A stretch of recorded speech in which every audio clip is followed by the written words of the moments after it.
ब्रह्म तक तो बुद्धि थी नहीं धर्मदास जी जैसों की, वो तो शिव जी और विष्णु जी श्री कृष्ण जी तक सीमित थे।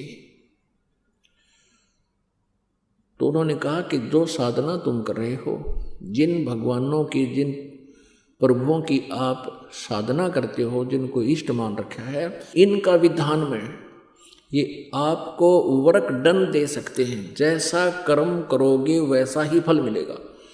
आपके पुण्य अलग लिखे जाएंगे और पाप न्यारे दोनों अकाउंट पैरेलल चलेंगे, ओपन रहेंगे।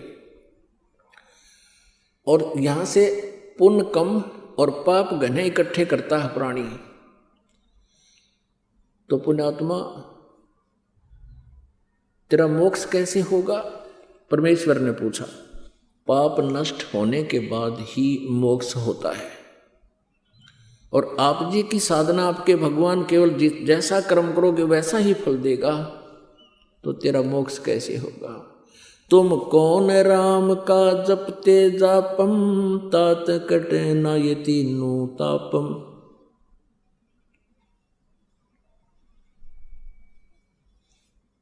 अब जैसे भी कर्म करोगे वैसा फल तुमने भोगना पड़ेगा, ऐसा आप जी के भगवानों का विधान है।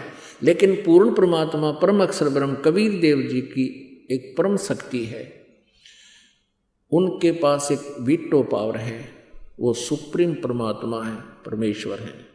उनका जो सतनाम का मंत्र है, जब ही सतनाम हृदय धर्यो, भयो पाप को नाशे। जैसे चिंगारी अग्नि की भाई पड़े पुराने घास। तो 1000 टन सूखा घास पड़ा हो कहीं पर, और उसमें एक माचिस की सीख जला के प्रज्वलित करके उसमें लगा दे, पूरे उस सूखे घास को फूंक के राख बना देगी। और आवेगी तेज आंधी, उसने कितने की कितने पटक देगी ठाक है, यानी कति क्लियर फील्ड हो गया।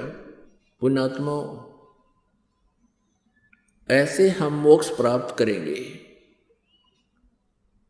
तो जैसे साधना हम करते थे पहले सत्साधना के अतिरिक्त, तो उसमें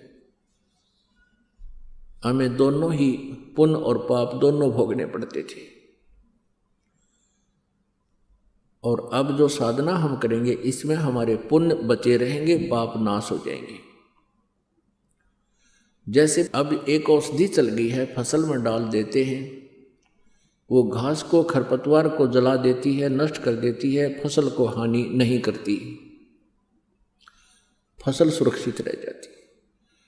ये जो साल्ट था, औषधि थी, ये पहले भी थी, लेकिन इसकी खोज नहीं कर सके थे, अब उसकी खोज होगी। इसी प्रकार ये सतनाम पहले भी हमारे सदग्रंथों में, कोड वर्डों में था। अब परमेश्वर कबीर देव जी की रजा से इसकी खोज होगी, करवाने वाले परमात्मा ही होते हैं। आज उस जड़ी की खोज होगी, ऋषिदास के पास है, इस विश्व में 21 ब्रह्मांड में किसी के पास नहीं। तो अब उस जड़ी का प्रयोग करेंगे हम, हमारे पाप नाश हो जाएंगे और पुण्य बचे रह जाएंगे। तो इन पुण्यों का जो प्रतिफल हम यहां नहीं लेंगे, क्योंकि हमारा उद्देश्य, हमारा टारगेट सतलोक जाने का होगा। इस काल के झूठे सुख का हम कोई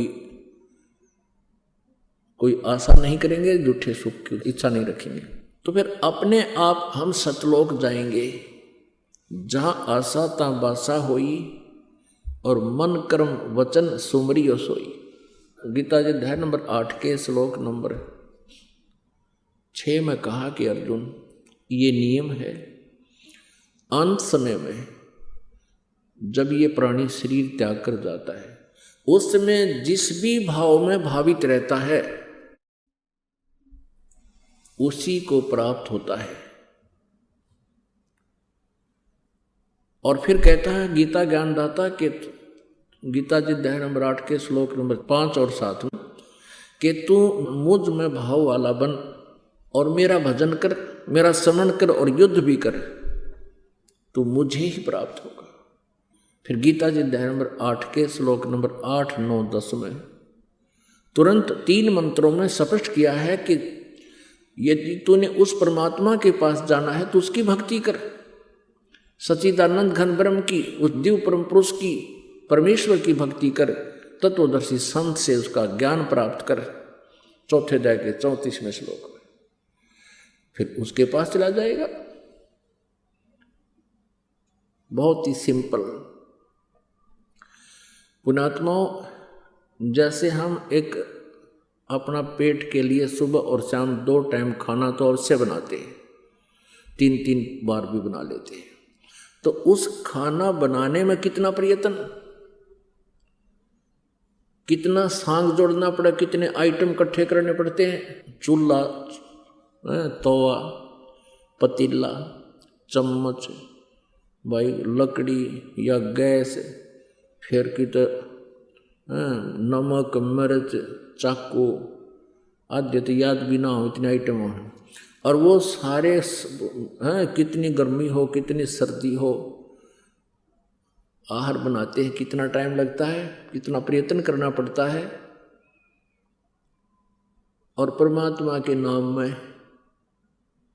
कहते हैं जीभ भी ना लाड़ी, लेटा है तो लेटा लेटा कर ले, बैठा है तो बैठा बैठा जाप कर लीजिए, बस में सफ़र कर रहे हो बस में कर लीजिए, मोटर गाड़ी में, कार में बैठे हो कार में कर लीजिए, दुकान पर बैठे हो, ग्राहक नहीं आया, ग्राहक तो आपके परमात्मा की दया से आओगा, आपके भाग्य से ही वहाँ आपकी इनकम होगी।